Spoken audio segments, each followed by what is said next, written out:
بسم الله الرحمن الرحيم. السلام عليكم ورحمة الله وبركاته. الحمد لله وبه نستعين. أشهد أن لا إله إلا الله وحده لا شريك له، وأشهد أن سيدنا محمدا عبده ورسوله، ونصلي ونسلم على هذا النبي الكريم سيد المرسلين وعلى آله وصحبه أجمعين. أما بعد، أيها المؤمنون اتقوا الله، أوصيكم وإياي بتقوى الله، فقد فاز المتقون. Muslimin dan muslimat, mudah-mudahan dirahmati Allah Subhanahu wa ta'ala. Di dalam sebuah hadis riwayat daripada Abi Hurairah radhiyallahu anhu, kata dia, anna rajulan qala ya Rasulullah, inna li qarabah asiluhum wa yaqta'uni wa uhsinu ilaihim wa yusi'una ilayya wa ahlumu anhum wa yajhaluna alayya. Faqala an-nabi sallallahu alaihi wasallam, la in kunta kama qulta faka'annama tusiffuhumul malla wa la yazalu ma'aka min Allahi zahirun alayhim ma dumta ala dhalik, atau kama qala. Hadis sahih riwayat Imam Muslim. Abu Hurairah radhiyallahu anhu menceritakan, kata dia, ada seorang lelaki jumpa Nabi sallallahu alaihi wasallam. Kata laki-laki itu, ya Rasulullah, inna li qarabah asiluhum wa yaqta'uni. Satu orang laki-laki pergi jumpa Nabi sallallahu alaihi wasallam, kemudian dia kata dekat Nabi, dia kata, ya Rasulullah, aku ada adik-beradik, aku cuba untuk hubung silaturahim dengan depa, tapi depa nak putus silaturahim itu. Ini ada satu orang sahabat, dia jumpa Nabi sallallahu alaihi wasallam, dia mengadu ke Nabi. Dia kata, aku ada adik-beradik, tapi masalah adik-beradik aku ni, bila aku jumpa, aku nak jaga hubungan silaturahim, tapi mereka nak berkelahi. Wa uhsinu ilaihim wa yusi'una ilayya.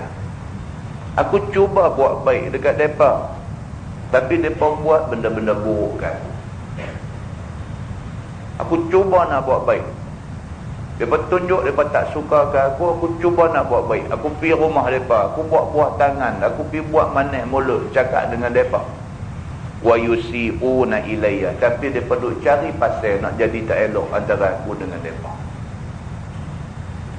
Wa ahlumu anhum wa yajhaluna alayya, dan aku cuba untuk sabar terhadap perbuatan mereka ni. Wa yajhaluna alayya, tapi mereka anggap perbuatan aku duk sabar dengan kejahatan mereka ni sebagai bodoh. Mereka buat macam-macam kat aku, mereka bagi sakit hati aku, mereka macam-macam benda tak elok mereka buat kat aku duk tunjuk kata aku sabar. Rupanya kesabaran aku ni mereka anggap aku bodoh, dia kata. Dia pergi mengadu benda ni kepada Nabi sallallahu alaihi wasallam. Faqala Nabi sallallahu alaihi wasallam, Nabi jawab balik. Nabi kata, la in kunta kama qulta. Nabi kata, kalau betul lagu yang hang kata, kalau betul lagu macam kata tak saat ni, kamu buat baik dengan depa, depa buat tak elok ke kamu, kamu pergi nak rapat dengan depa, depa renggang dengan kamu sabar dengan perbuatan depa, depa kata kamu bodoh. Kalau betul lagu kamu kata tadi, faka'annama tusiffuhumul malla, Maka seolah-olahnya kamu telah bagi kepada mereka ni sepotong abu panas. Nabi kata al-malla maksudnya bara api panas. Kalau betul macam kamu kata tadi, kamu cuba baik dengan mereka, mereka tak suka ke kamu, kamu pergi ziarah mereka, mereka lari daripada kamu, kamu buat sabang atas perbuatan mereka, mereka kata kamu bodoh. Kalau betul macam yang kamu kata ni, maka seolah-olah lah kamu dah bagi ke mereka ni sepotong bara api panas. Maksudnya ialah kamu telah menyebabkan mereka jadi makin berdosa. Mereka putih silaturahim tu berdosa. Orang pi nak buat baik, mereka duk tunjuk mereka tak mau nak baik, bertambah dosa. Maka dosa tu diumpamakan macam sepotong bara api panas. Begitu. Kata Nabi, wala yazalu ma'aka minallahi zahirun 'alaihim ma dumta 'ala zalik.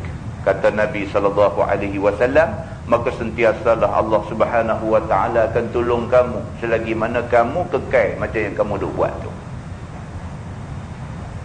Depa tak mau terima kamu buat baik pun kamu buat baik juga, kamu hemoi, kamu tunjuk kata kamu tak ambil hati perbuatan depa. Depa tunjuk depa tak suka ke kamu, kamu tunjuk kamu suka kat depa. Kalau sekiranya kamu tetap dengan perbuatan macam tu, maka selama tu Allah Subhanahu wa taala akan tolong kamu. Kamu tak usah takut. Hadis itu hadis sahih riwayat Imam Muslim.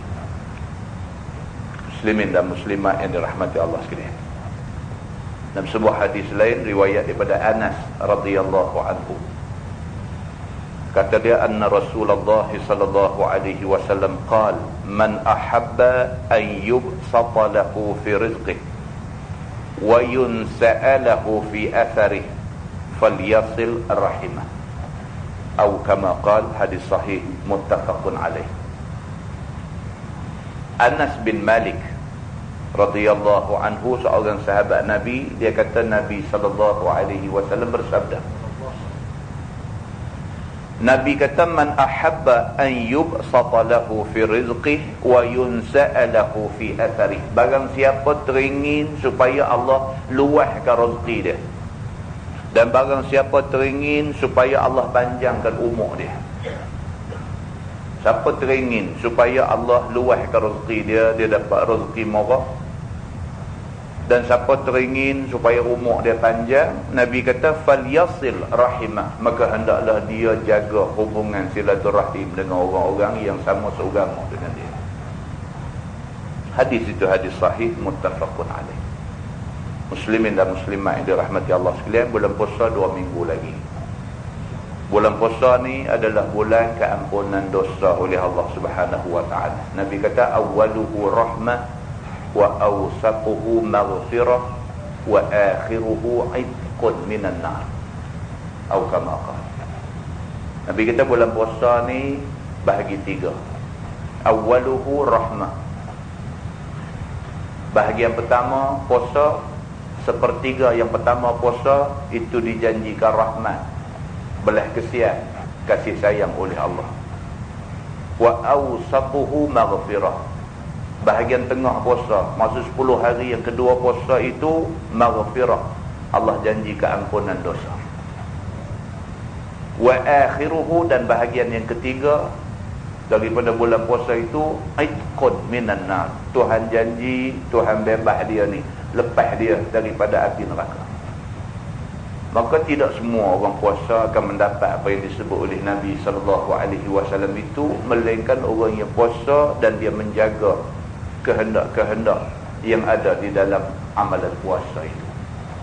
Di antara kehendak yang mesti kita jaga dalam bulan puasa tu, jaga hubungan silaturahim.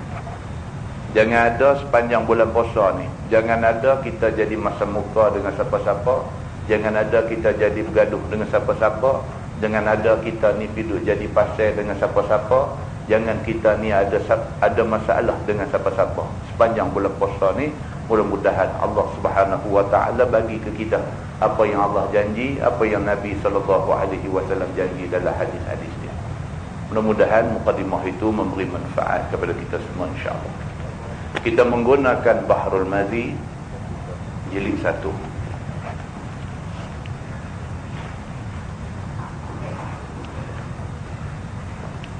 Muka surat 162.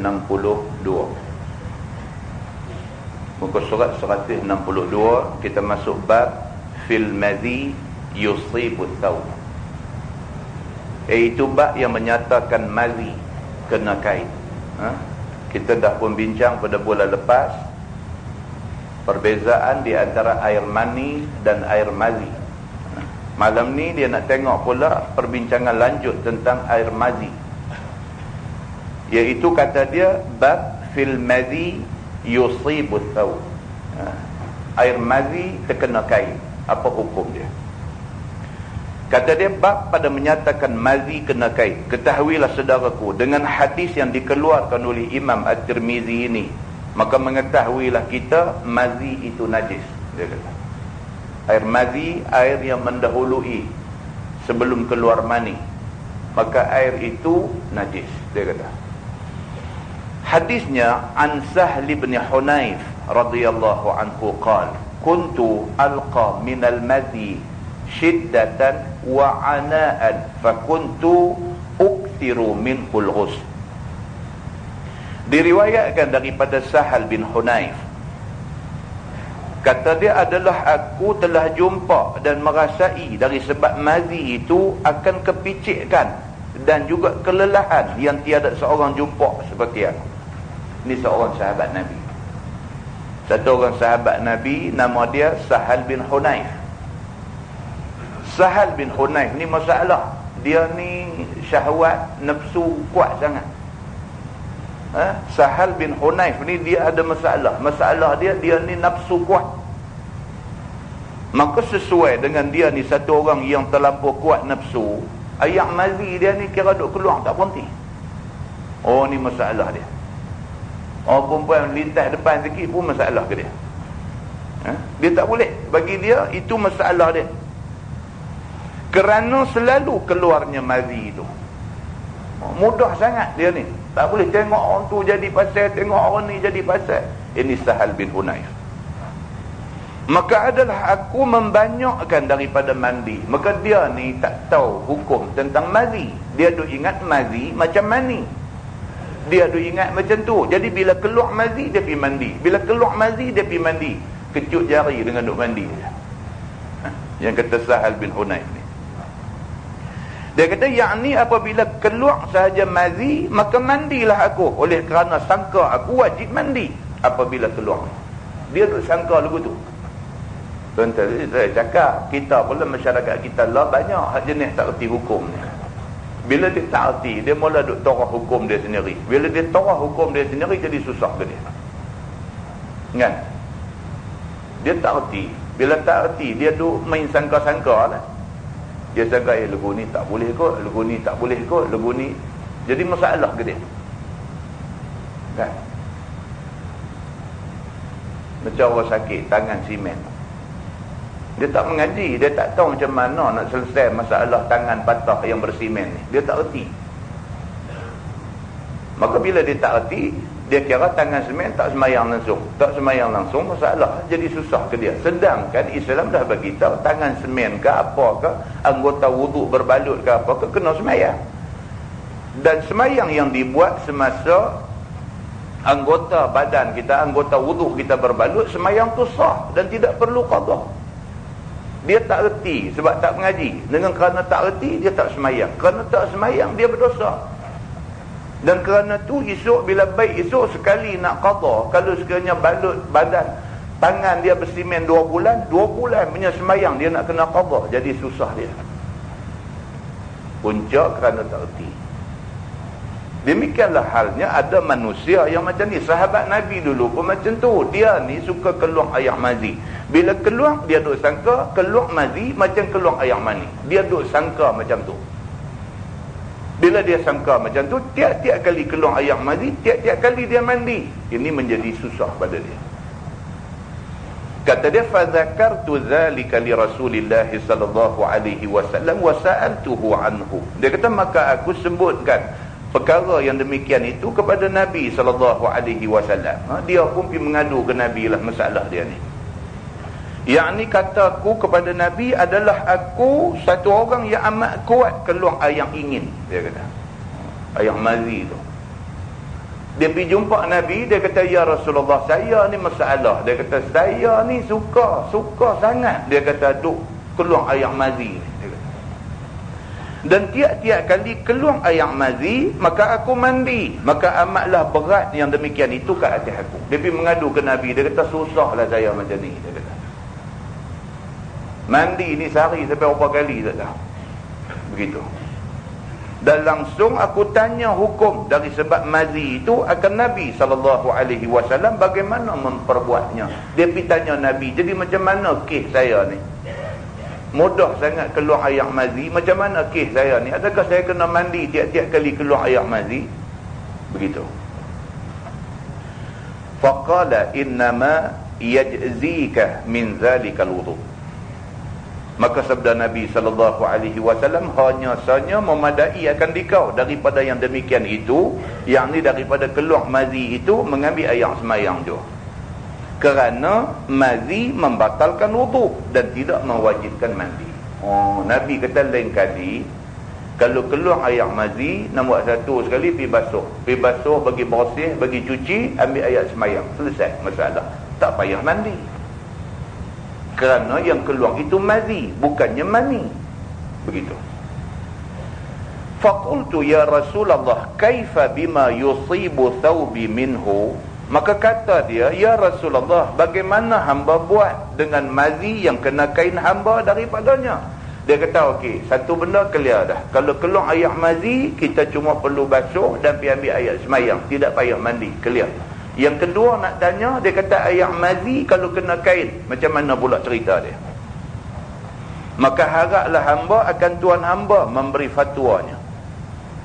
Kata dia, qala yakfika an ta'khudha kaffan min ma'in fatandahu bihi thawbak hatta tara annahu asaba minhu. Maka sabda Nabi SAW, memadai akan dikau ambil secebok tapak tangan daripada air, maka engkau percik dengannya akan kain engkau, sehingga bahawasanya mengenai ia daripadanya. Nabi kata kalau kena kain, ambil air, basuh tempat yang kena tu. Maka kata At-Tirmizi, ini hadis hasan lagi sahih. Jadi daripada hadis ini dapat difaham bahawa air mazi najis. Bila kena kain, tempat yang kena tu mesti dibasuh dengan air. Begitu.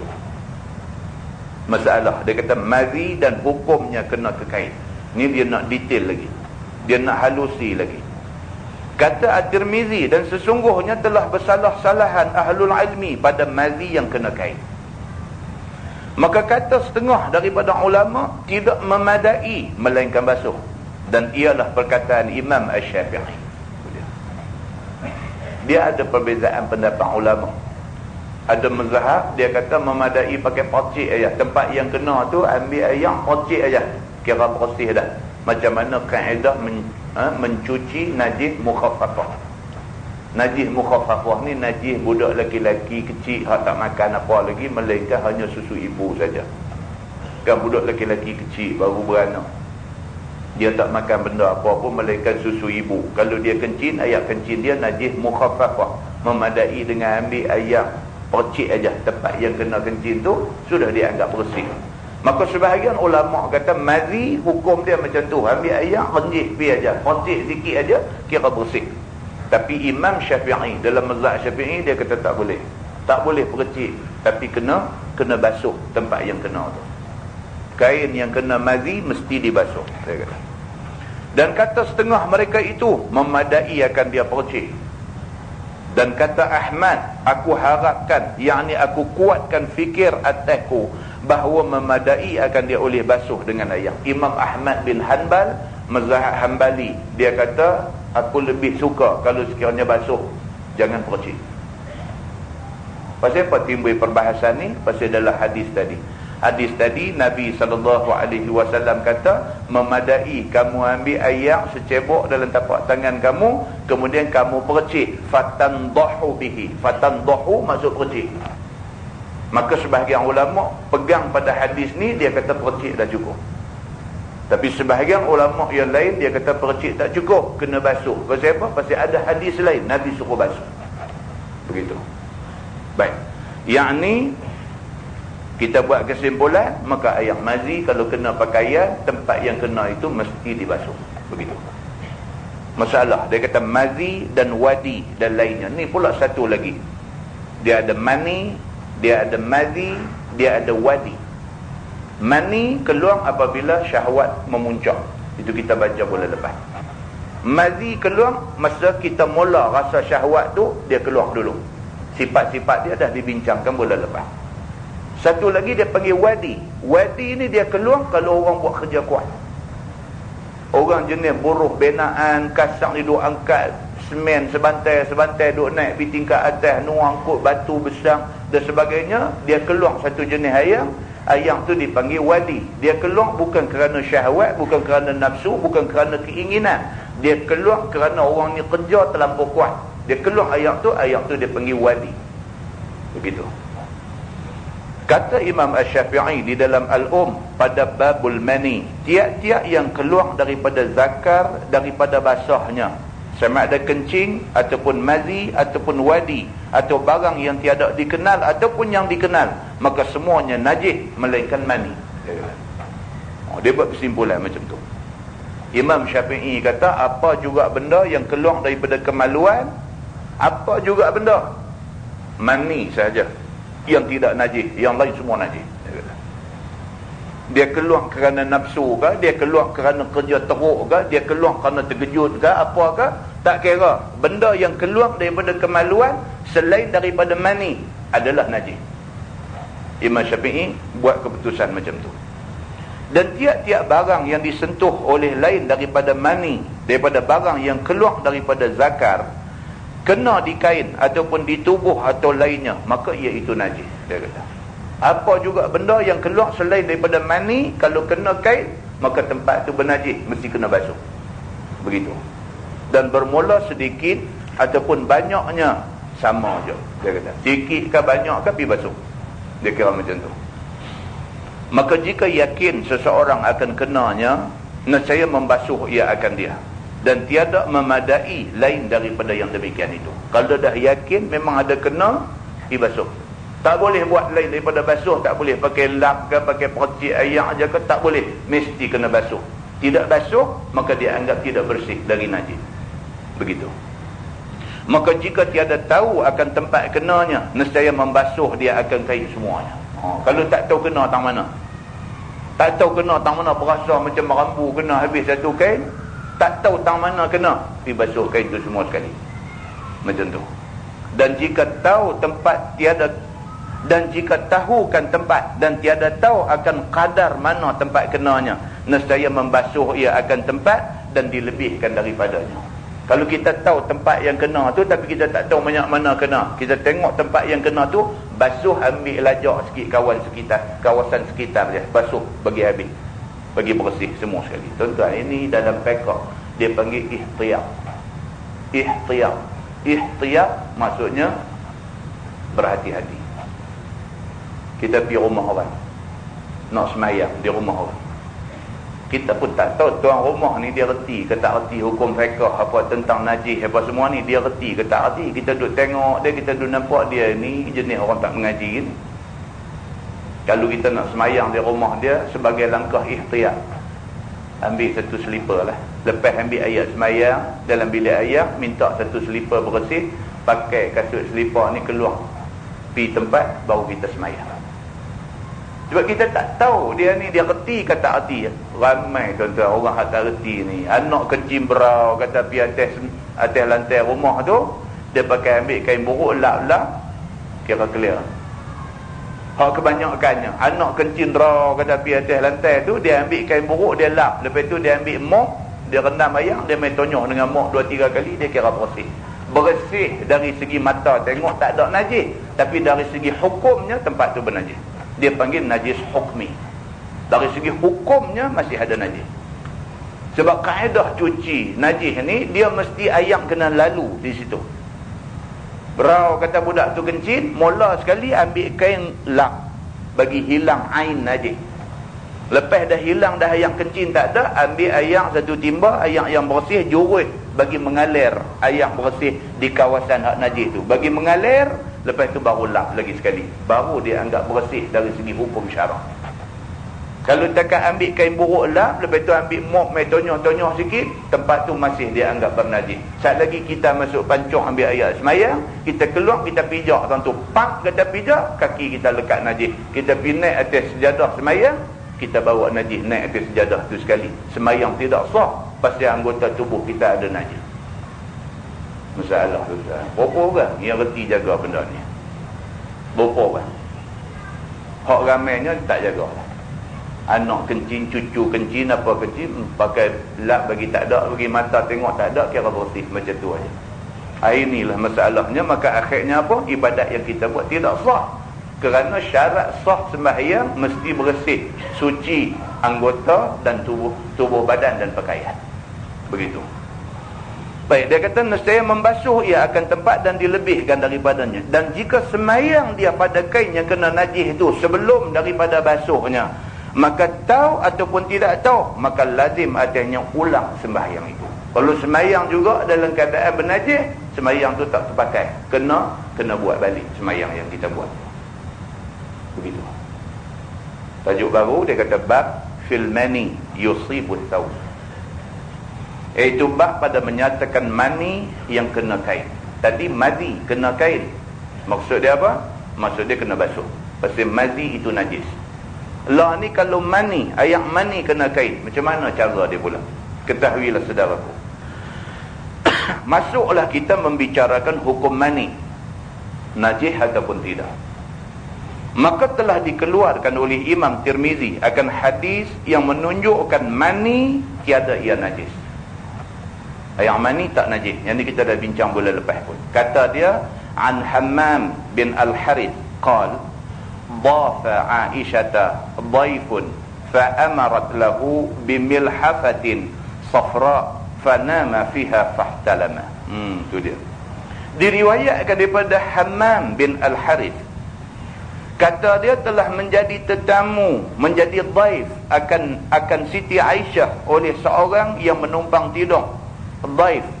Maka menyuruh Aisyah bagi orang itu selimut dengan kain selimut kuning yang diberikannya. Satu hari ada satu orang mai rumah Nabi, mai tumpang tidur di rumah Nabi.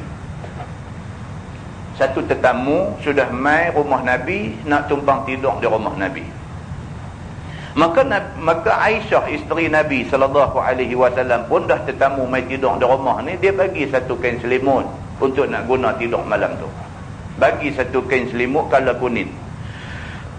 Maka tidurlah laki-laki itu dalam selimut yang diberikan oleh Aisyah itu. Tiba-tiba dalam tidur dia mimpi ia jima, tak senonoh punya tetamu.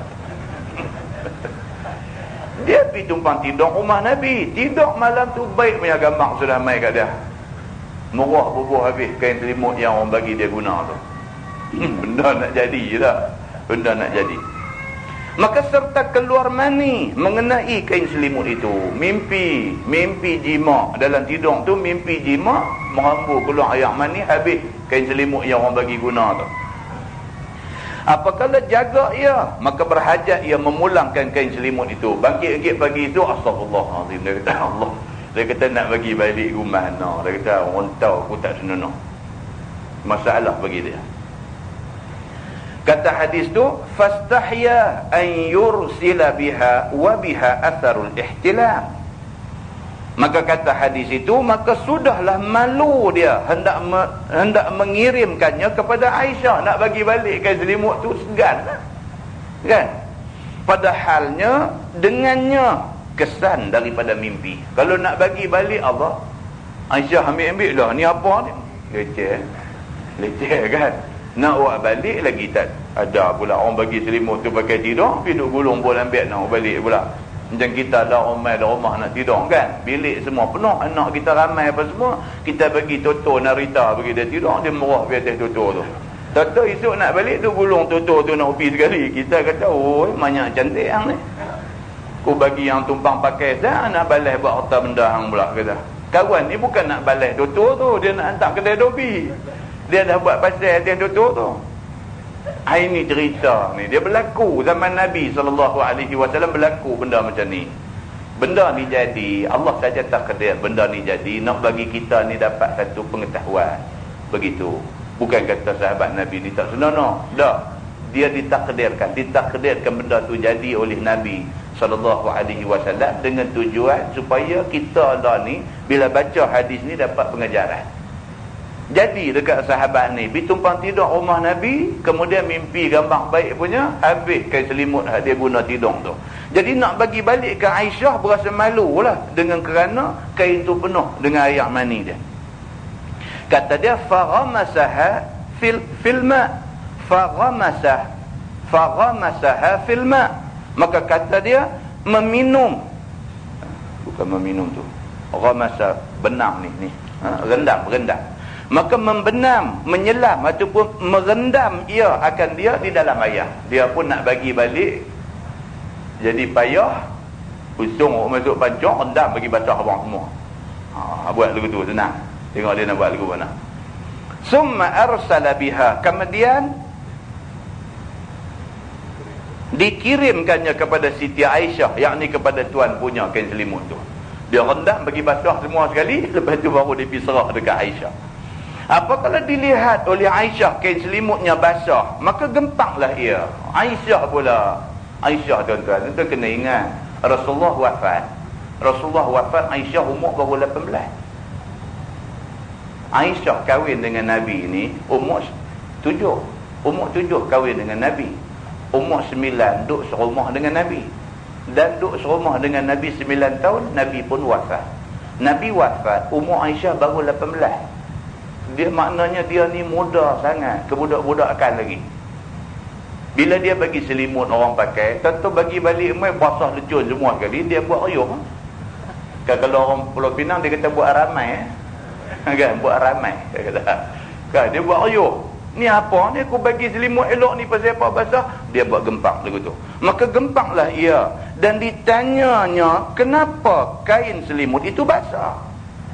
Lah, dia kata ni hampir buat apa ni sampai basah kain-kain ni semua. Lalu orang tumpangan itu pun berkhabarkan mimpinya. Dia ni pun abang betul lah. Dia kata aku ceritakan betul-betul lah, dia kata. Faqalat Aisyah lima afsada alaina thawbana innama kana yakfihi ay yafrukahu bi asabi'i. Maka kata Aisyah, kerana apalah dicacatkan atas kami akan selimut kami dengan basuh ini. Hanya saja memadalah akan dia jika nampak maninya kena di kain, maka disentalkan dengan jarinya. Aisyah kata lah, yang hampir buat lagu ni karut betul. Kalau betul kata kain selimut ni kena air mani ni bukan najis, memadai dengan kikih buang dengan jari gitu aja, tak payahlah pergi basuh. Dia kata yang hampir rendam basuh ni apalah hang ni. Aisyah kata lagu tu dekat dia. Begitu. Dia kata wa rubbama faraqtuhu min thawbi Rasulillah sallallahu alaihi wasallam bi asabi'i. Dan berkali-kali dia kata aku sendiri telah menyental mani yang kena kain Nabi sallallahu alaihi wasallam dengan jari aku. Aisyah kata biasalah, kadang-kadang Nabi pun air mani Nabi lekat di kain, aku kikir-kikir buang dengan jari aku, dengan kuku aku aja. Bukannya najis sampai mesti dibasuh sebagaimana perbuatan kamu itu. Aisyah kata tak payah basuh, mani ni dia bukan najis, memadai dengan kikir buang kesan-kesan tu sudah cukup, kain itu masih dia anggap suci lagi. Aisyah kata lagu tu kat dia. Kata At-Tirmizi, ini hadis hasan lagi sahih. Baik, masalah dia kata mani kena dikain, apa hukumnya? Kata Imam At-Tirmizi, dan ialah yakni sebagai dalam hadis, masalah itu perkataan yang ketiadaan seorang daripada sahabat Nabi sallallahu alaihi wasallam dan mereka yang kemudian daripada segala fuqaha. Seumpama Sufyan Ats-Tsauri dan Ahmad dan Ishaq, dan kata mereka pada mani yang kena kain itu memadai oleh sental sahaja, dan jika tiada membasuh ia sekalipun. Bukan kata seorang ulama yang mengatakan begitu, bahkan ramai sahabat-sahabat Nabi pun yang kata begitu. Mani bukan najis, maka tidak perlu basuh, memadai dengan kikih dengan jari saja sudah cukup. Begitu. Baik, kata Imam Syafi'i di dalam Al-Um, dan bermula mani tiada najis. Sekiranya ditanya orang, jika tiada najis, mengapa disental atau disapu sebagaimana tersebut dalam hadis itu? Kalau orang tanya pula, kalau dah kata mani ni bukan najis, dah dia kena kain piduk kikir buang, buat apa dah tak najis, biar-biarlah di situ. Kalau orang tanya macam tu, dia kata jawabnya, disental ataupun disapu itu menurut sebagaimana menyental hingus atau ludah ataupun tanah selut yang lekat di kain. Jawab macam tu. Bila air mani kena kain, kita piduk kikir buang tu bukan kerana najis, tapi kerana dah lekat benda tu, benda tak elok, dah lekat kita kikir buang lah. Macam kain kita kena selut, takkan nak biar selut tu berselepet di kain tu, mestilah kita sapu-sapu selut tu buang, walaupun selut itu tidak najis. Kita tak maulah benda tak elok duk bertempel lekat di kain. Maka piduk kikir buang benda ni bukan menunjukkan dia najis, tetapi nak tunjuk kata kita tak suka benda-benda yang tak elok lekat di kain kita. Itu saja jawab dia. Baik, dia kata maka sesuatu daripada makanan, seperti dudul, dia kata dudul lah, dalwa lah, dudul lah, kan? Dia kata maka sesuatu daripada makanan seperti dodoi ataupun nasi ataupun sebagainya yang melekat di kain, maka tidakkah disental dan disapu? Dia kata bukan kata yang mani lekat di kain aja kita nanti kikir buang. Kalau lekat pelantar majrin lekat di kain pun kita nanti duk kikir buang. Kikir buang pelantar majrin bukan makna dia najis. Yang mani lekat di kain aja kita nanti kikir buang. Kalau lekat pelantar majrin lekat di kain pun kita nanti duk kikir buang. Kikir buang pelantar majrin bukan makna dia najis, tapi makna kita tak mau biarlah kain kita bertempel dengan benda-benda ni semua. Dia kata begitulah juga mani disental, disapu daripada kain kerana nak membersihkan benda yang melekat, bukan kerana dia najis, dia kata. Dan oleh itu, sekiranya sembahyang seseorang padanya sebelum bersental bersapu, maka tidak ada apa-apa. Kalau kain yang kita pakai sembahyang tu ada kesan air mani, tak ada apa-apa, sembahyang sah macam biasa, kerana dia bukan najis. Begitu. Dan tiada ia menajiskan sesuatu daripadanya dan daripada air dan lain. Dia tak menyebabkan kain yang kena dia tu jadi kain yang terkena najis. Begitu. Masalah mani dan perselisihan ulama pada sucinya. Kata Imam Nawawi, telah bersalah-salahan ulama pada suci mani Adam itu. Maka telah berjalan Imam Malik dan Abu Hanifah kepada mengatakan najis. Mazhab Maliki dengan mazhab Hanafi, dia kata yang mani najis. Dia kata macam tu. Melainkan bahawasanya Abu Hanifah telah berkata ia memadai pada menyucikannya ialah sentai apabila ada ia kering, dan ialah riwayat daripada Ahmad bin Hanbal. Cuma bezanya dia kata benda tu najis, tapi kalau dia kering kita kikih buang aja, tak payah basuh. Tapi mani najis. Kalau mani yang masih basah najis. Kalau dia dah jadi kering, dia jadi tak apa pula, boleh kikir buang. Itu pendapat dia. Dan kata Imam Malik, pasti basuh sama ada kering atau basah. Dalam mazhab Maliki, Imam Malik dia kata tak peduli, kering ke basah ke apa ke, dia kata air mani najis, mesti kena basuh. Dia kata macam tu. Dia kata dan jikalau mana tadi? Dan ialah riwayat daripada, dan kata Malik pasti basuh sama ada ia kering ataupun basah. Dan kata Imam Al-Hasan, jikalau dibawa semayang mani pada kain, maka tidak dituntut kembali sembahyang.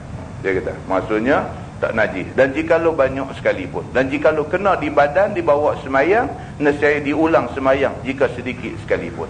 Kena badan tak apa. Dia kata kalau kena kain, kena ulang semayang. Yang ni pendapat-pendapat yang dhaif, yang berbagai-bagai. Kita kira satu je. Dalam mazhab Syafi'i, mani kalau sekiranya kena pakaian, dia bukan najis, maka tidak payah basuh, memadai dengan kikih buang saja. Kalau tak mau kikih, pakai juga di semayang, semayang kita sah. Itu saja.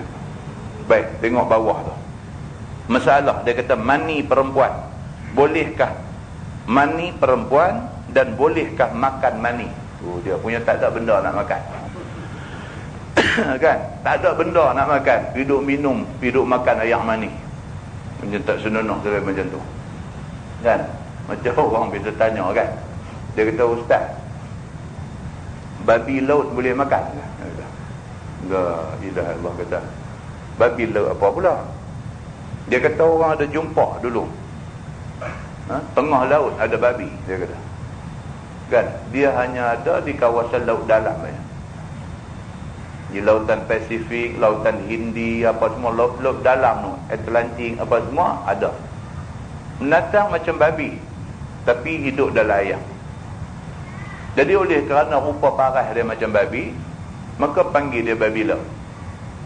Dia minta tanya kita, dia kata babi laut boleh makan tak? Kita tanya dia balik, tak ada benda lain nak makan. Dalam menatang tu nak jumpa pun payah. Kan? Baru jumpa aja. Berapa lama dah humuk dunia ni, baru orang jumpa. Sekok tu pun ambil gambar sampai kelam biji mata babi tu. Ambil gambar pasal ni menatang spesies yang baru ditemui. Dia main duk tanya, dia kata boleh makan tak babi laut tu? Tu tanyalah, kata makan hal lain pun banyak lah. Tu tanyalah yang tu. Tak saja nak tahu hukum, tu duk tahulah. Kan? Tu duk tahulah hukum-hukum macam tu kan. Pasal kita pun nak jawab tak tahu. Kan? Kita pun nak jawab tak tahu kan. Ni tak ke boleh, tak ke tak boleh lagu mana ke kan. Dia adalah ciri-ciri binatang yang halal dimakan dengan ciri-ciri binatang yang haram dimakan tu adalah. Hak tu kita boleh lah abang.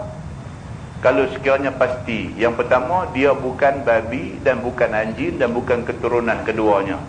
Satu. Kemudian yang kedua, dia ada ciri-ciri. Dia tidak ada ciri-ciri binatang yang haram dimakan. Seperti dia binatang bisa ke apa ke semua, ada taring ke, dia jenis tangkap menyambak ke apa ke semua. Kalau tak ada ciri-ciri itu semua boleh makan. Kita kata betul, tak kira dia salah faham pula. Dia kata ustaz ni pergi kata babi boleh makan pula dah. Masalah kan lah, kita kata pergi makan yang lain. Kita kata, dia tanya yang tu. Kan? Tanya benda-benda susah kan. Saya kata dulu ada satu orang tua tu, saya mengajar masjid. Zaman awal-awal dulu. Baca tajuk ni lah, tajuk mani-mani ni. Dia tanya kita. Dia kata, ustaz betul ustaz ni jadi mani ni bukan najis Kita kata betul Sungguh ni? Dia kata sungguh. Kan? Dia tanya sungguh ni? Saya kata sungguh lah. Pasal ni hadis kita duk baca ni. Abang kata air mani tidak najis. Dia kata baiklah. Lah ni kalau kita himpun air mani bagi lebih daripada 2 kolak, boleh tak ambil air semayang? Apa orang tak tanya soalan macam tu. Tapi dah dia tanya. Saya kata kat dia. Dia kata dia orang tak tanya soalan tu. Dia tepuk lantai. Pum kata. Dia kata saya tanya jawab lah. Oh cengih. Saya kata lah macam ni. Saya kata pakcik balik pergi himpun bagi cukup 2 kolah. Mai tanya saya abang hukum dia. Dia marah kita. Dia kat dia seorang boleh marah kita. Kita boleh marah dia dua. Kan? Menasabah ke nak pergi duk kutip ayat mani sampai 2 kolah, habis tu pergi nak ambil ayat semayang dengan ayat mani. Nak tanya ni biarlah tanya soalan yang menasabah. Dia tanya soalan nak sudi orang, tanya soalan nak bagi apa cerita. Mengaji kena jujur lah. Yang mengajar pun kena jujur, yang mengaji pun kena jujur. Pergi tanya soalan macam tu, kita tahu dia tak jujur. Saya kata kat dia, pakcik, dia pun dah pakcik dah, tak ada dah. Nak pergi himpun 2 kolah macam mana? Kan? Balik himpun, saya kata bagi cukup 2 kolah, cukup mai tanya saya bagi jawapan dandan. Saya kata kat dia agak marah. Dia marah, orang kampung tu sendiri bangkit. Dia kata ni hang nak mengaji, hang duduk, hang mengaji pergi balik. Dia pun marah dia, baru kena. Kita marah tak boleh lah, kita main mengajar kampung dia. Orang kampung dia sendiri. Dia kata ni hang nak mengaji, hang buat cara nak mengaji, hang duduk, kalau tidak hang pergi balik. Dia kata. Tak kena lah cara tu kan, tak kena. Jadi benda-benda macam ni kan. Baik, ni pula dia kata mani perempuan, bolehkah makan mani? Dia kata bolehkah pidu hirup air mani ni makan? Kata Imam Nawawi, bermula tafsil hukum mani itu sebagai dalam masalah tadi. Dan bagi kita Syafi'i ada qaul yang syaz lagi dhaif yang mengatakan mani perempuan itu najis. Ada satu pendapat yang dhaif dalam mazhab Syafi'i, dia kata mani perempuan najis. Dia kata pendapat ini dhaif. Dan mani laki-laki tiada najis. Dia kata hak laki-laki tak najis, hak perempuan najis. Dan satu qaul lebih-lebih syaz lagi. Syaz ni maksudnya janggal, pelik. Lebih-lebih pelik lagi bahawasanya mani laki-laki dan perempuan itu najis. Ini pendapat yang lagi pelik dalam mazhab Syafi'i. Sebab dalam mazhab Syafi'i mani tidak najis. Begitu. Maka yang betulnya kedua-duanya itu suci. Baik, yang muktamadnya mani baik laki-laki baik mani perempuan, mani adalah suci. Itu yang muktamad. Dan adapun memakan mani yang suci itu padanya dua wajah bagi ashab kita. Bermula yang lebih zahir daripada keduanya tiada halal. Walaupun air mani ini tidak najis, tapi meminum air mani tidak halal. Tak boleh. Kerana ia barang yang diluati. Dia kata dia barang tak elok.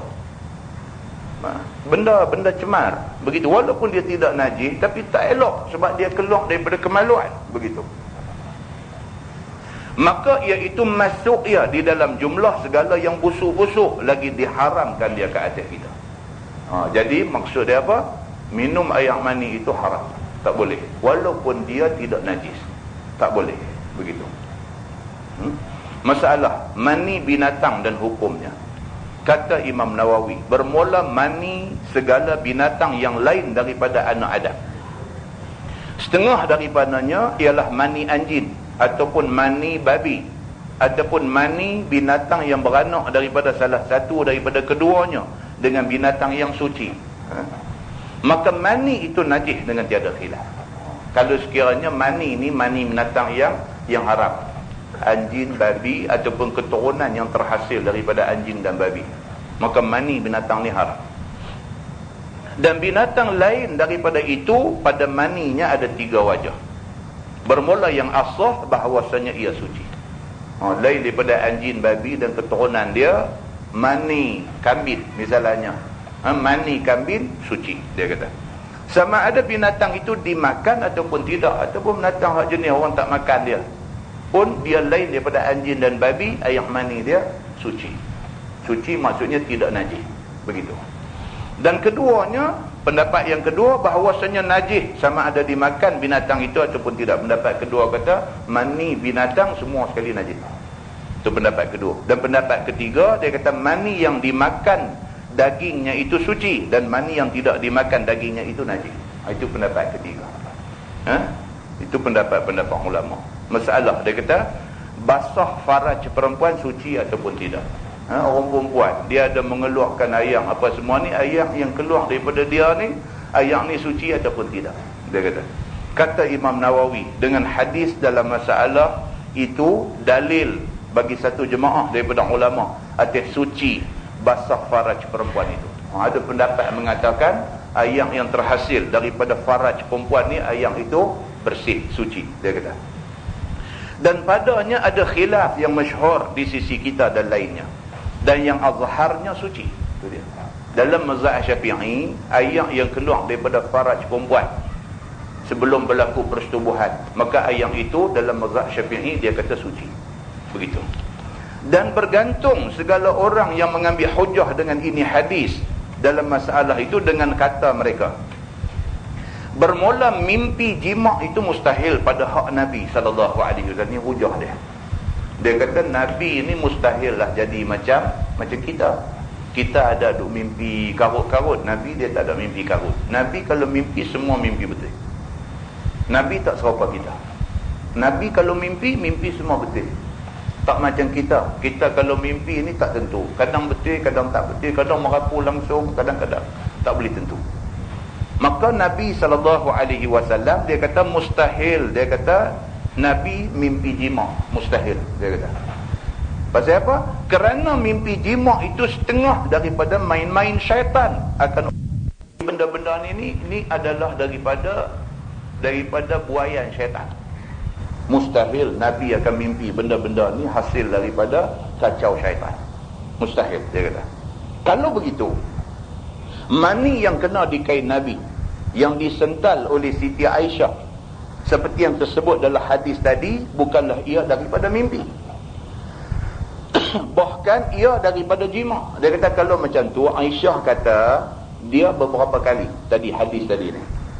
Hadis yang satu orang tetamu mai rumah Nabi, tumpang tidur, Aisyah bagi kain selimut, malam tu dia pergi mimpi, habis air mani kena kain selimut tu.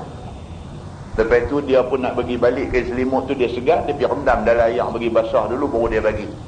Aisyah pun dah naik gembak. Apa ni, dia kata, ni aku bagi kain keang kering, hang bagi balik basah. Dia pun tak ada arah. Abang betul lah, semalam dia kata aku mimpi sehingga menyebabkan keluar mani. Maka kain selimutnya habis kena air mani, aku pun segan, aku pergi rendam dulu kain ni. Aisyah pergi kata kat dia, apalah kamu pergi buat macam tu? Dia kata, kerana mani bukan najis. Bahkan Aisyah kata, kain Nabi sendiri yang kena mani, aku kikih-kikih dengan kuku saja. Lepas tu kain tu Nabi pakai balik untuk semayang. Baik, ini perbahasan dia. Kain Nabi kena mani. Mani yang kena kain Nabi itu, mani itu daripada mana? Adakah daripada mimpi? Maka golongan ni dia kata tak. Dia kata Nabi tak akan mimpi. Yang mimpi itu sampai keluar mani. Nabi tak akan mimpi. Kerana mimpi keluar mani ini adalah hasil daripada kacau syaitan. Jadi maknanya air mani yang kena kain Nabi itu adalah air mani yang terhasil kerana jima' Nabi dengan isteri dia. Itu alasan dia. Maka manakala mani yang kena kain Nabi itu daripada jima', nescaya tak dapat tidak melalui mani itu atas tempat basah lubang kencing perempuan itu. Dia kata, keluar ia daripada farajnya. Maka jikalau basah faraj perempuan itu najis, nescaya jadilah najis mani itu dengan sebab lalunya. Tuan-tuan boleh faham? Itu ceritanya. Saya pun tak kuasa nak terang lebih-lebih tentang benda ni. Tuan-tuan boleh faham benda tu. Tak terang ni tak faham pula. Saya baca aja lagi sekali. Kan? Dia kata, baiklah ni, Aisyah kata, kain Nabi biasa kena air mani. Air mani yang kena kain Nabi, Aisyah pakai apa? Pakai garu-garu dengan kuku dia saja. Bagi keluar pupin-pupin tu semua. Baik, air mani tu, air mani Nabi. Air mani Nabi ni, dia kata dah pergi kena faraj isteri dia. Kemudian air mani tu keluar balik, kena kain. Kalau air yang ada di faraj isteri tu najis, dia kata mani bila bercampur dengan dia kena kain, kain tu jadi najis. Tapi pasal apa mani yang kena kain Nabi tidak dianggap najis? Sebaliknya, memadai dengan garu-garu dengan kuku saja, kain tu boleh dipakai semayang. Maka dia kata keadaan ini menunjukkan air basah pada faraj orang perempuan itu tidak najis. Dia kata, dia terang macam tu. Nescaya dia kata tak dapat tidak melalui mani atas tempat basah lubang kencing perempuan itu, keluar ia, mani itu keluar balik daripada faraj perempuan. Maka jikalau basah faraj perempuan itu najis, nescaya jadi najis mani itu dengan sebab lalunya, dia kata. Dan tiada dibenarkan dia oleh Nabi di kainnya, tiada dibiarkan dia oleh Nabi di kainnya, dan nescaya tiada memadai dengan bersental sahaja. Maka dengan itu menunjukkan basah faraj perempuan itu tidak najis. Itu hujah dalam mazhab Syafi'i. Dia kata macam tu. Baik, maka dijawab oleh orang yang mengatakan najis basah faraj perempuan itu dengan dua jawapan. Yang pertama, dia kata tiada mustahil atas Nabi SAW mimpi keluar mani. Ini satu jawapan. Dia kata pasal apa pula Nabi pun manusia macam kita. Maka Nabi pun kalau kita boleh bermimpi, mimpi sampai keluar mani, Nabi pun tidak mustahil boleh mimpi keluar mani. Itu hujah dia. Dia kata dan keadaannya mempermain-mainkan oleh syaitan itu pun mustahil juga. Bahkan mimpi keluar mani pada Nabi SAW bukan ia daripada permainan syaitan, tetapi ia adalah tumpahan ataupun limpahan daripada lebihan maninya pada satu waktu. Dia kata bukan soalnya Nabi ini diganggu oleh syaitan dalam tidur sampai keluar mani, tetapi keluar mani daripada Nabi itu adalah sunnatullah, adalah satu benda yang biasa dilalui oleh orang laki-laki. Itu hujah golongan yang mengatakan air yang keluar daripada faraj perempuan itu najis. Dia kata maka mani yang kena kain Nabi itu adalah mani yang hasil daripada mimpi, maka dengan kerana itulah dia suci. Tapi kalau mani yang dah masuk dalam faraj perempuan, dia keluar balik kena kain, itu najis. Pasal mani sudah bercampur dengan air yang keluar daripada faraj perempuan, maka mani itu sudah bercampur dengan air najis, dia jadi najis. Itu hujah golongan kedua. Dia kata, dan satu lagi alasan dia bahawasanya harus keadaan mani hasil ia dengan yang dahulu daripada jima', maka gugur daripada suatu atas kain, dan ada pun berlumuk ia dengan basah faraj, maka tiada ia atas kain itu. Dia kata, baiklah ni macam ni tuan-tuan. Untuk selamat, basuhlah.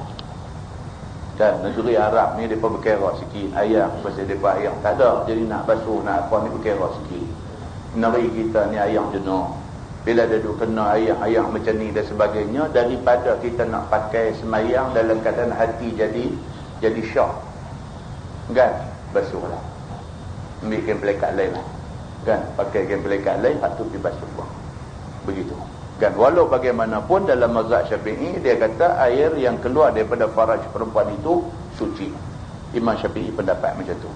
Baik, tajuk baru dia kata bab ghuslul mani minas saw, membasuh mani daripada kain. Ketahuilah saudaraku, telah dikeluarkan oleh Tirmizi hadis yang menunjukkan sayogia basuh mani yang kena kain. Kata dia, an Aisyah annaha ghasalat maniyan min thawbi Rasulillah sallallahu alaihi wasallam. Diriwayatkan daripada Siti Aisyah radhiyallahu anha bahwasanya membasuh ia akan mani, yakni sunat pada Syafi'i dan wajib pada Maliki, daripada kain Nabi sallallahu alaihi wasallam. Kata At-Tirmizi, ini hadis hasan lagi sahih.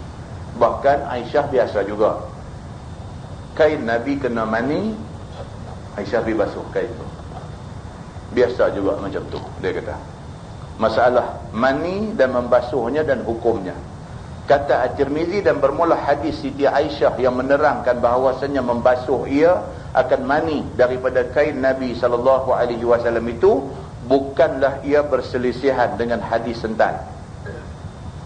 Kerana bahawasanya jika sekiranya sental itu memadai sekalipun sebagai dalam mazhab Syafi'i, tetapi disunatkan bagi seseorang itu jangan beri orang nampak atas kainnya akan bekas-bekas ataupun kesan mani, kerana yang demikian itu malu, dia kata. Walaupun benda tu tidak najis, kalau tak basuh pun boleh pakai semayang, tapi duk pakai kain bertumpuk-tumpuk main semayang ni leceh, kan. Orang belakang kita takbir-takbir, Allah syekh ni jadi leceh lah. Nampak kita ni jadi nampak leceh sikit, kan.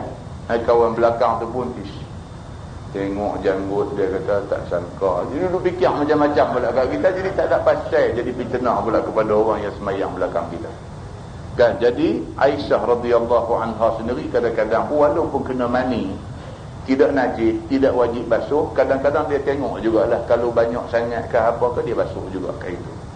Maka sunat basuh, dia kata. Baik, tengok bab bawah tu, bab fil junub yanamu qabla an yaghtasil. Ini ada kaitan. Dia kata bab pada menyatakan junub tidur sebelum mandi. Suami isteri yang bersama sebelum tidur, maka sebelum dia lena, dia dalam keadaan berjunub. Adakah dia kena mandi lala tu juga, ataupun pagi esok lah baru mandi, macam mana? Ketahuilah saudaraku, telah dikeluarkan oleh Imam At-Tirmizi satu riwayat hadis yang menunjukkan Nabi ada tidur dalam junub. Kemudian diterangkan hadis ini salah ambil rawinya. Dengar hadisnya lebih dulu. Dia kata, an Aisyah radhiyallahu anha qalat, kana Rasulullah sallallahu alaihi wasallam yanam wa huwa junubun la yamassu ma'an. Diriwayatkan daripada Aisyah radhiyallahu anha, kata dia adalah Nabi sallallahu alaihi wasallam tidur dia padahal ia berjunub. Aisyah pernah cerita dia dengan Nabi malam tu bersama, lepas tu Nabi tidur lepas daripada bersama tu dalam keadaan berjunub. Maka tiada menyentuh Nabi akan air. Maksudnya Nabi tak pergi pancung pun, Nabi terus tidur macam tu aja.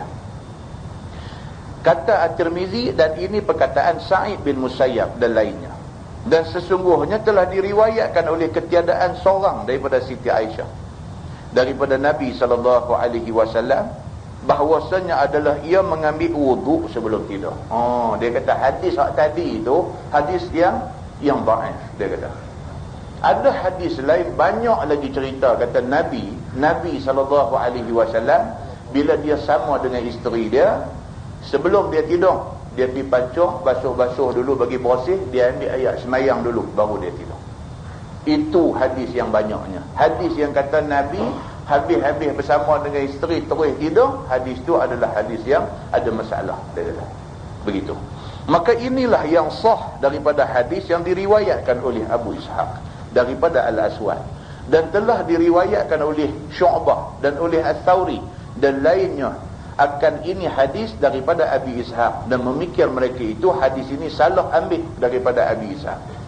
Dengan perkataan Abu Isa At-Tirmizi itu dapat faham bahawa hadis Abu Ishaq yang sampai titihan ambilnya daripada Aisyah, yang ditanyakan hadisnya di atas itu, telah diiktibarkan oleh orang-orang muhaddisin salah ambil, kerana adalah hadis Siti Aisyah yang asalnya panjang, maka direngkahkan oleh Abu Ishaq.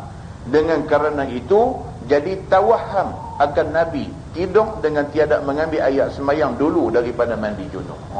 Sampai nak jadi waham, jadi syok orang ni, sampai jadi wah-wah orang.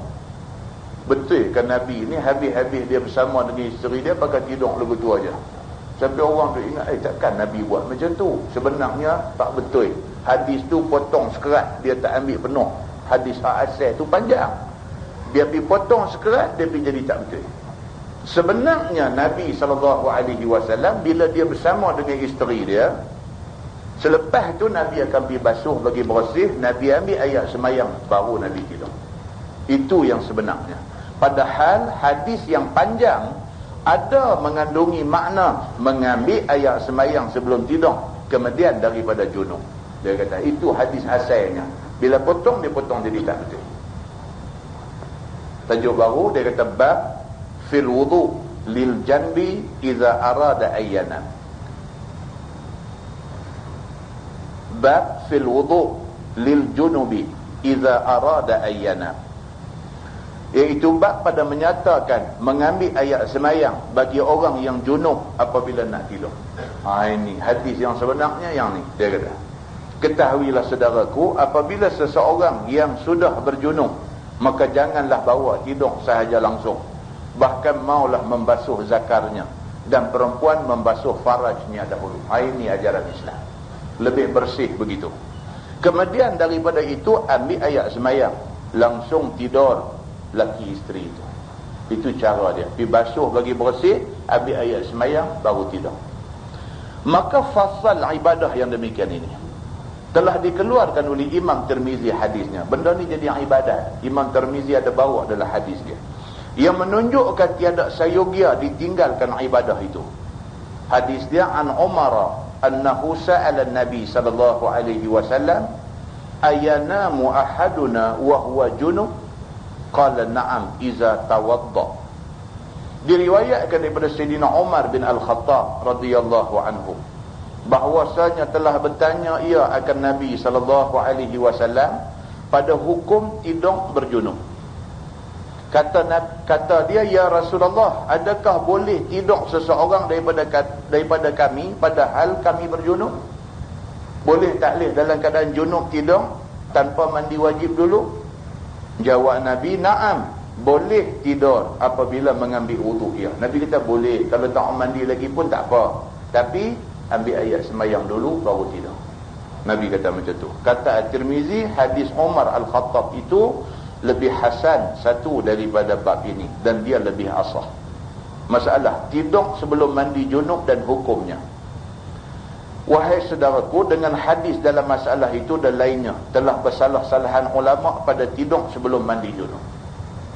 Kata setengah ulama wajib ambil ayat semayang kemudian tidur, dan kata setengah ulama sunat ambil ayat semayang dahulu daripada tidur dalam keadaan berjunub.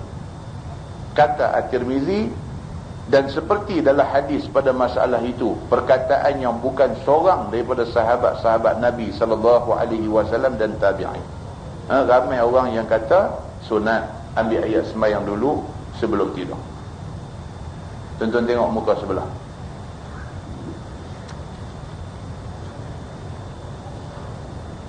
Itu semua dia duk hurai benda yang sama lagi lah. Tidur Nabi dengan berjunub dan bahasnya dia ulang perbahasan tadi.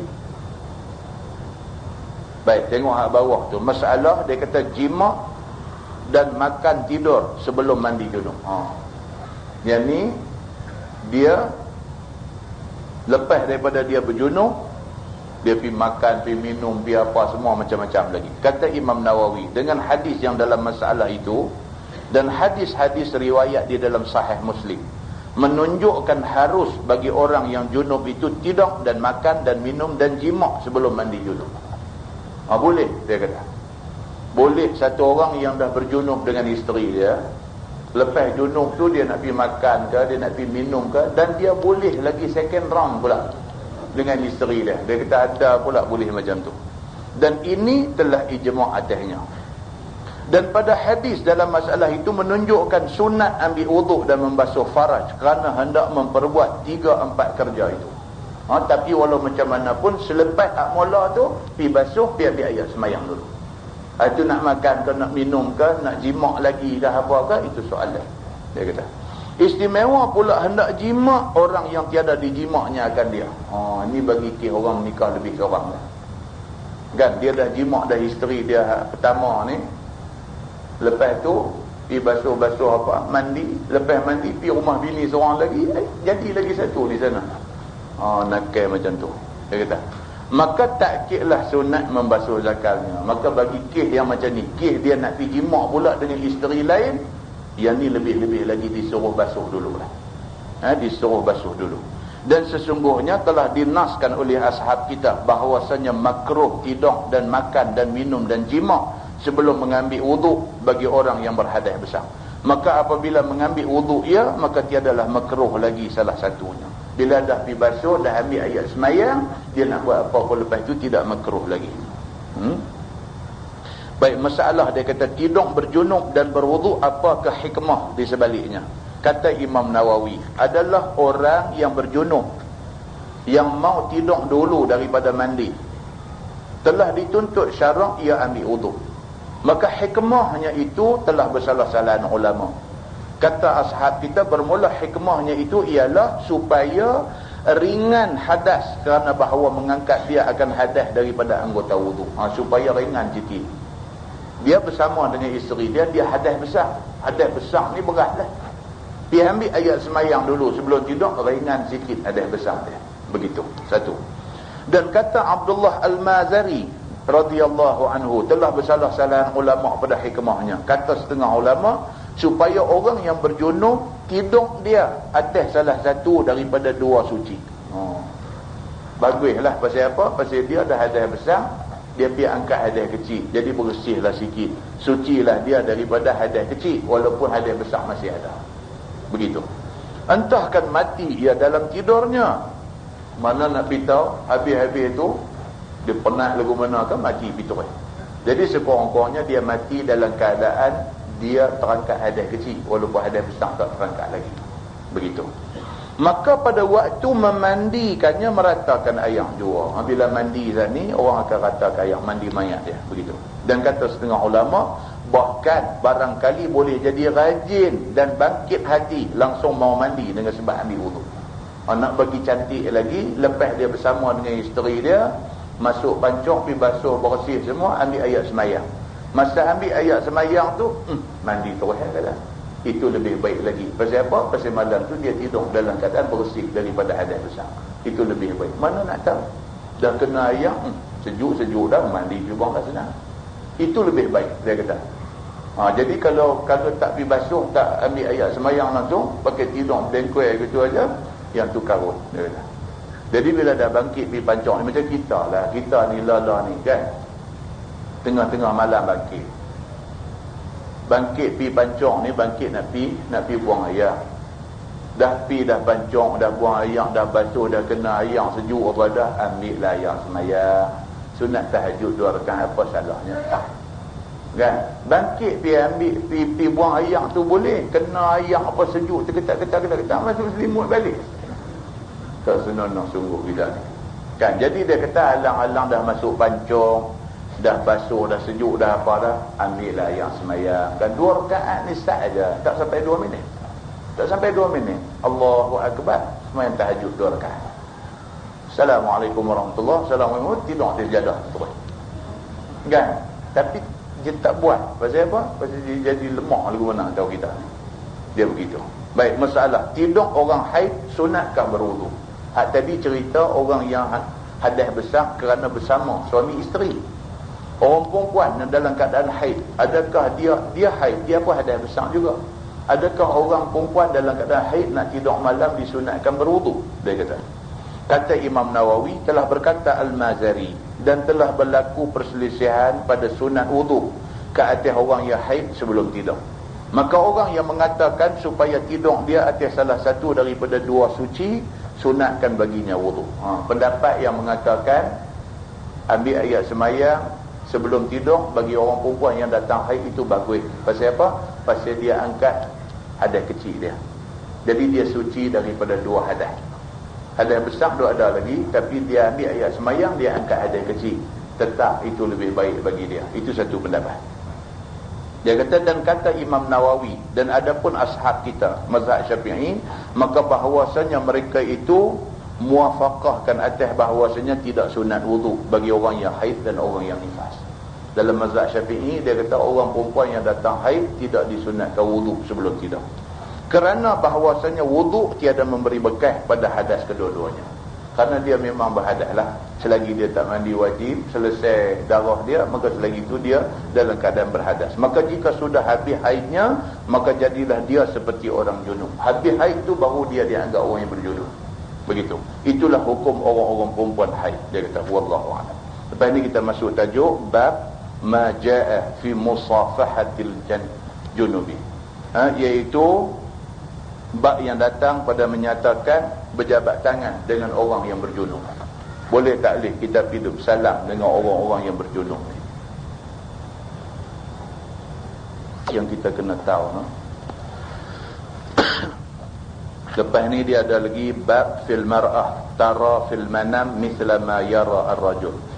Cerita orang perempuan pun mimpi macam mana laki-laki mimpi juga. Mimpi yang mengeluarkan mani.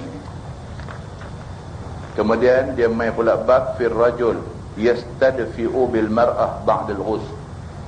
Cerita suami isteri, depa ni berjunub. Depa bersama. Lepas tu laki pergi mandi dulu. Perempuan kata tak apalah, dia pagi esok baru nak mandi. Laki ni jenis kuat ibadat sikit, dia mandi dulu. Pasal apa? Dia kata saat ni tengah malam pun nak makik sembahyang sunat. Dia pergi mandi dulu. Lepas dia mandi angkat hadas besar apa semua, main nak tidur, yastadfi'u bil mar'ah, hidup dekat bini pula nak tidur. Yang tu pun ada bincang dalam agama. Kan? Yang tu pun agama ada bincang. Bini tak mandi hadas besar lagi, dia pergi mandi dulu. Lepas dia mandi, main tidur, main duduk dekat pula bini. Sedangkan bini masih lagi berhadas besar. Apa pula cerita dia, apa hukum dia? Yang tu pun ada perbincangan. Kemudian dia cerita at-tayammum lil junub iza lam yajid al-ma. Ni pula cerita orang yang berhadas besar, air tak ada. Nak buat macam mana? Kan orang yang berhadas besar, air tak ada. Macam mana dia nak buat? Banyak tentang masalah ni jadi dalam masyarakat kita. Kalau kita tak belajar, kita nanti tak tahu. Kan? Kata orang perempuan, dia datang haid. Dalam pada datang haid tu, dia kena operation misalnya kata. Dia kena operation. Operation jantung ke apa ke, bypass ke apa ke. Kan? Jadi lepas operation, dia tak boleh mandi. Tak boleh mandi, tempat tu tak boleh kena air. Sedangkan lepas operation sehari, 2 hari dia berhenti haid. Maknanya dia nak kena mandi. Dia nak kena sembahyang. Lah ni nak mandi tak boleh sebab doktor kata tak boleh kena air kawasan jantung bedah ni. Kan? Macam mana cerita dia nak sembahyang macam mana dalam keadaan dia nak angkat hadas besar tak boleh. Pasal luka dia tak boleh kena air. Apakah ganti kepada angkat hadas besar tu? Ni semua ada penjelasan dalam agama.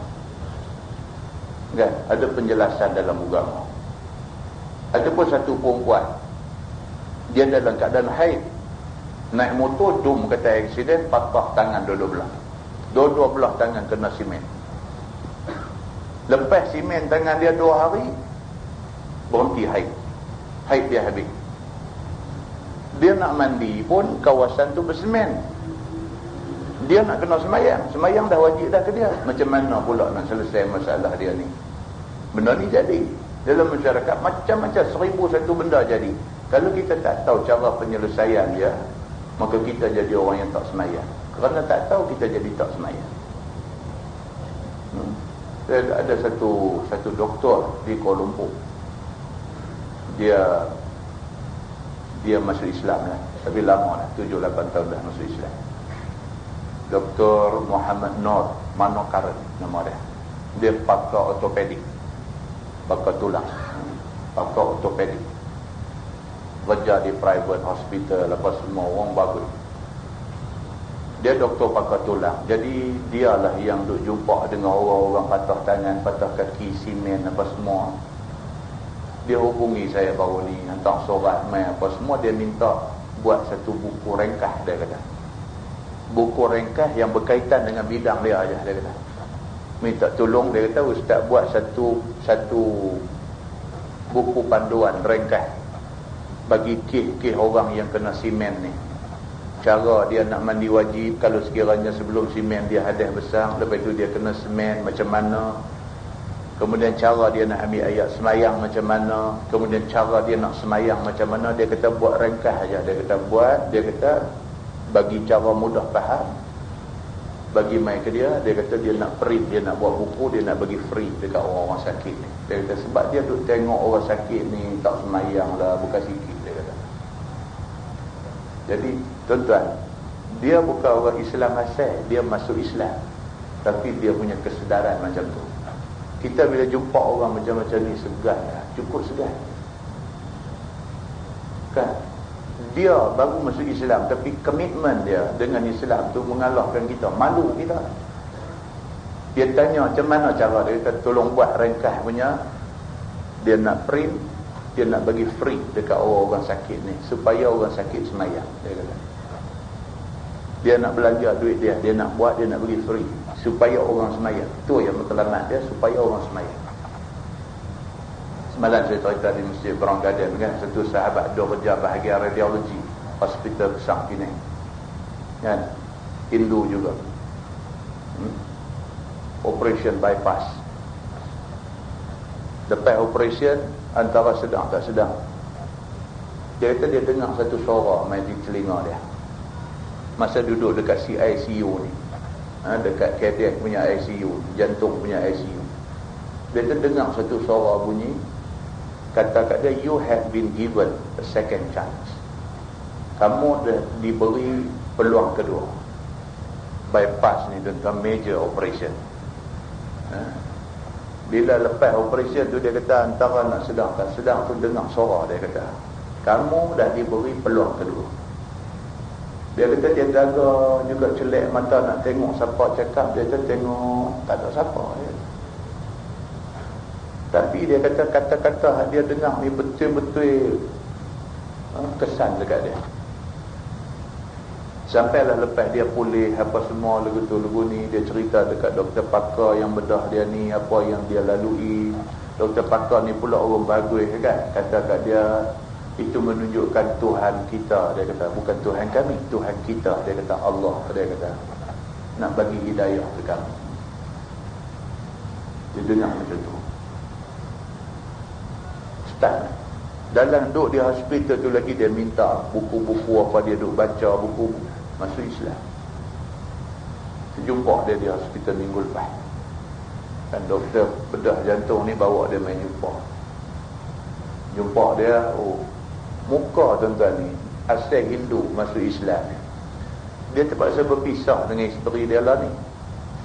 Isteri tak mau masuk Islam, dia pun umur 46 dah. Isteri tak mau masuk Islam, isteri duduk dengan anak-anak, tak mau masuk Islam lagi. Tapi muka dia tenang. Saya tengok muka dia, ya Allah, muka yang mendapat hidayah Tuhan. Muka dia tu muka mendapat hidayah Tuhan, tertib, lembut, orang cukup kita malu kat dia.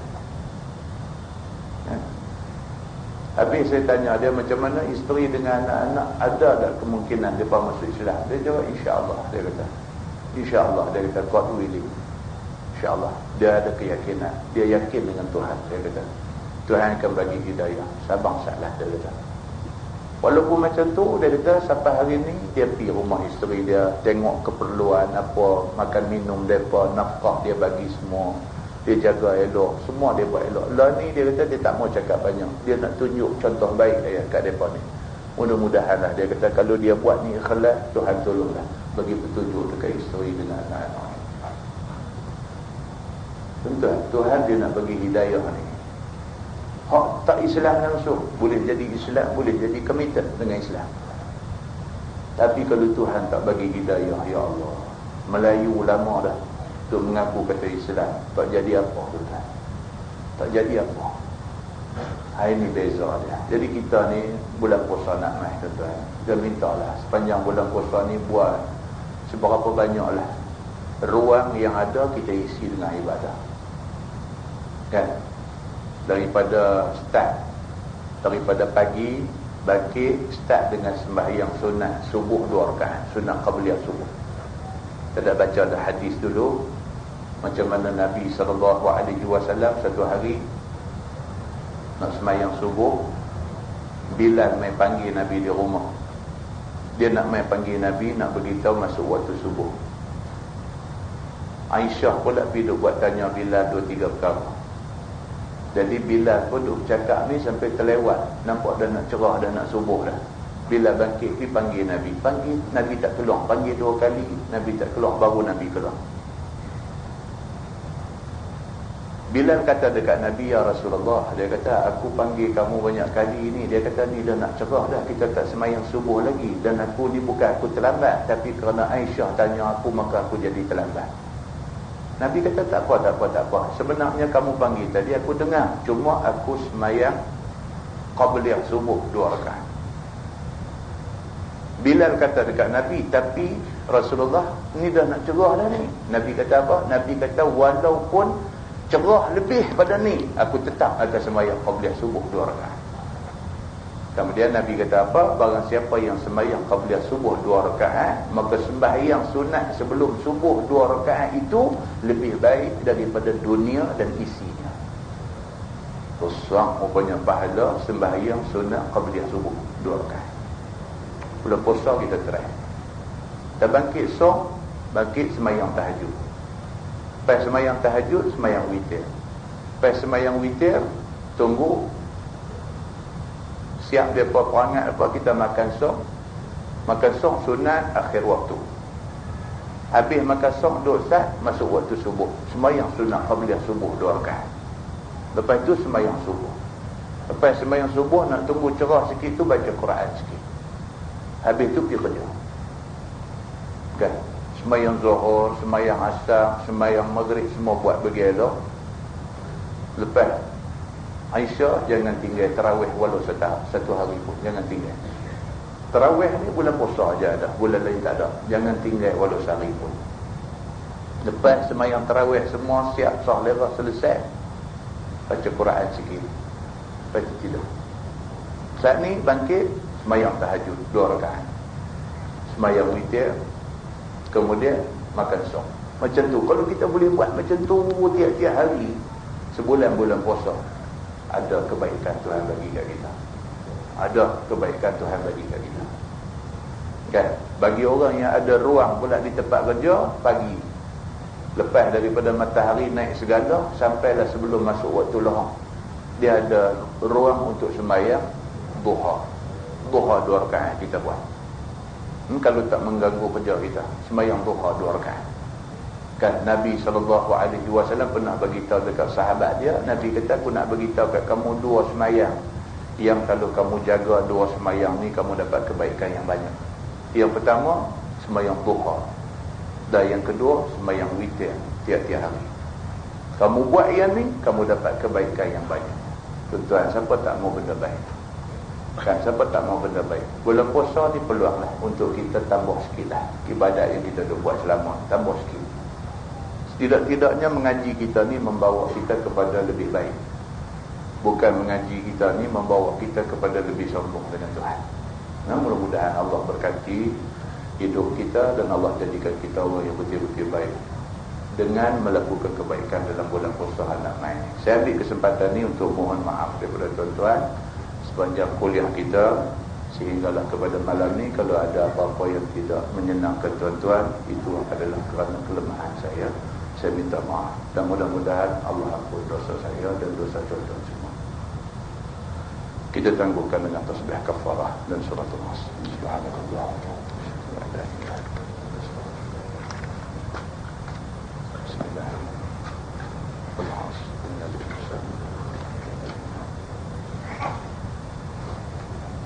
اللهم صل على محمد في الأولين والآخرين وسلم ورضي الله تبارك وتعالى عن سادتنا أصحاب سيدنا رسول الله أجمعين. بسم الله الرحمن الرحيم. الحمد لله رب العالمين حمدا يوافي نعمه ويكافئ مزيدا. يا ربنا لك الحمد كما ينبغي لجلال وجهك الكريم وعظيم سلطانك.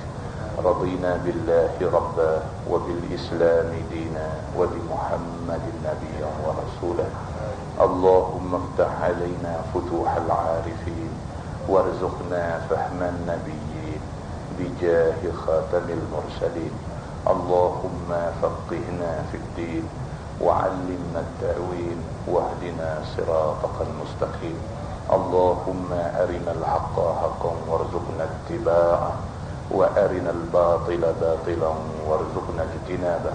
اللهم اجعل جمعنا جمعا مرحوما وتفرقنا من بعده تفرقا معصوما. وصلى الله على محمد وعلى آله وصحبه وسلم والحمد لله رب العالمين. السلام عليكم.